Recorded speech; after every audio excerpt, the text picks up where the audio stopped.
Boones Ferry or Booze Ferry? Caper has Aurora, Oregon shaken, but not stirred. It's a story with all the workings of a brash caper. That's because under the cover of night, this true event featured an elaborate undercover operation with a secret hideout on the outskirts of Aurora, Oregon, even including a unique transportation hub to evade detection.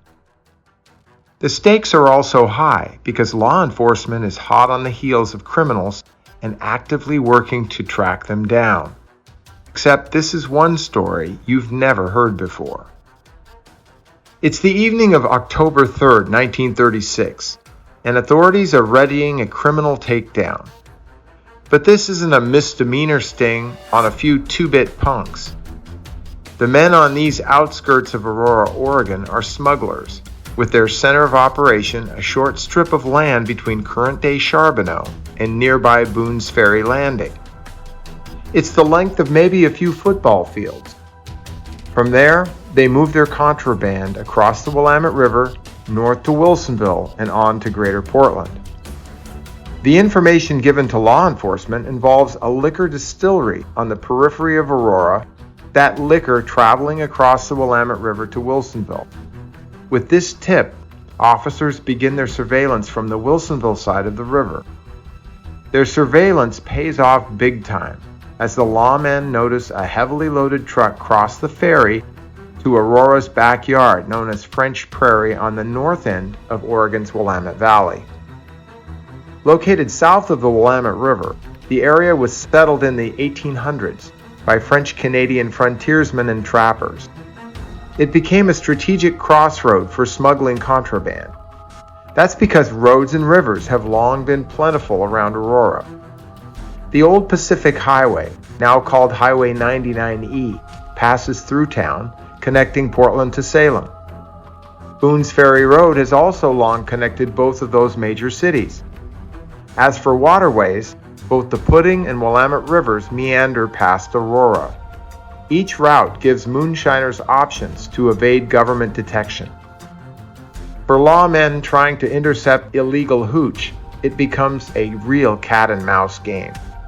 After a few nights of watching, law enforcement spots the same truck again crossing from Wilsonville on Boones Ferry Road. It then takes Boones Ferry across the Willamette River. Officials follow it to what's called the Old Wagner Farm, now part of present-day Charbonneau, but then the site of a distillery and storage facility. As officers watch from a nearby field, one early distillery giveaway is the smell of fermenting mash. Sounds emanating from a water pump also reveal what was for that time a state-of-the-art mechanized well. Law enforcement then observes trucks leaving with lights off.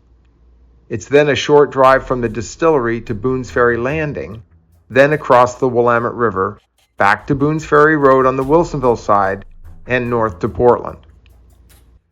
Minimal road exposure means little risk of being spotted by passing police on a main highway. And by operating without lights, it's clear the smugglers know their way around, even in the dark. Over multiple nights, officers observe even more heavily loaded trucks, plus a car driving in and out of the Wagner Farm property. Further surveillance finds men unloading bulky items at the distillery, then loading what appear to be containers of liquor. The crooks are clever to avoid detection on the road, and in hiding their distillery too. That's because their distillery is located within a separate enclosure surrounded by a high fence of chicken wire. It also has an early warning system, plus a yard gate, approachable only through the Wagner residence. Fast forward to the night of October 3rd, 1936, when just before the bust, federal officials hear the perpetrator's comment, "We'll run the mash tomorrow night," with mash being a key ingredient for making moonshine liquor. One officer then notices the distillery and related paraphernalia, including an industrial-sized 25-pound package of yeast, another component of home brewing. But to these federal officials, most noteworthy is the bottle containing an amber-colored fluid, classic for whiskey, with no revenue stamps attached. This is the felony act. The entire operation is soon disrupted for good. Federal agents move in with their raid when one defendant walks out of the building to retrieve yeast, returns to the building, and is arrested while entering his car. Several other men on the Wagner farm are then arrested. What's significant isn't so much that this arrest happened, but when. That's because it occurred after Prohibition, when alcohol use had again been legalized. That irony is about as deep as the nearby Willamette River. So what gives? One word: taxes. So the men running liquor through the hinterlands of Aurora weren't violating Prohibition laws. Instead, given their possession of 4 gallons of moonshine whiskey, they were violating federal tax law, the Liquor Tax Act. The actual charge was the removal, concealment, and transportation of non-tax paid liquor, the same kind of federal tax beef that sealed mafia kingpin Al Capone's fate when the government couldn't make his other mob-related charges stick. The case is decided years after Prohibition's 1933 repeal. By then, the public had largely moved on from arguments about alcohol. Bootlegging arrests began as front-page news during the 1920s because that was part of a national discussion on Prohibition. Yet by 1937, that argument was settled. This meant that a moonshine bust around Aurora was now more of a tax evasion case, not a referendum on drinking alcohol. So whatever happened to the distilling defendants? District Judge James Fee renders his decision on March 22, 1937, giving the ringleader 4 years of hard labor at McNeil Penitentiary in Washington State. His associates were given lesser sentences, and the farm owner received a suspended sentence, but was required to pay a hefty fine for the unpaid tax value of all the liquor accounted for. The main character's 4-year sentence is later appealed on Fourth Amendment grounds about unwarranted search and seizure, but that challenge fails, finding officials had sufficient probable cause for search and seizure of alcohol without the payment of required federal tax. History lives on. The Wagner farm was later annexed into Wilsonville's Charbonneau neighborhood on the Willamette River's south bank. The district traces its name to Jean-Baptiste Charbonneau, a son of Sacagawea who traveled with his mother on the Lewis and Clark expedition as an infant.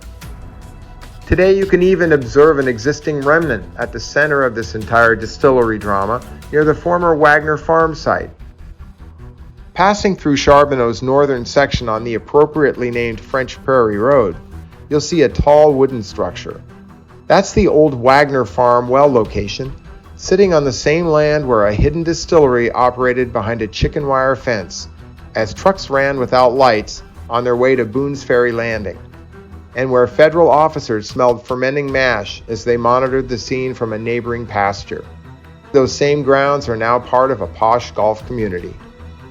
Amazingly, part of that same Wagner farm was once owned by someone with another Boone connection, since it was once part of the Boone family's long-held land claim.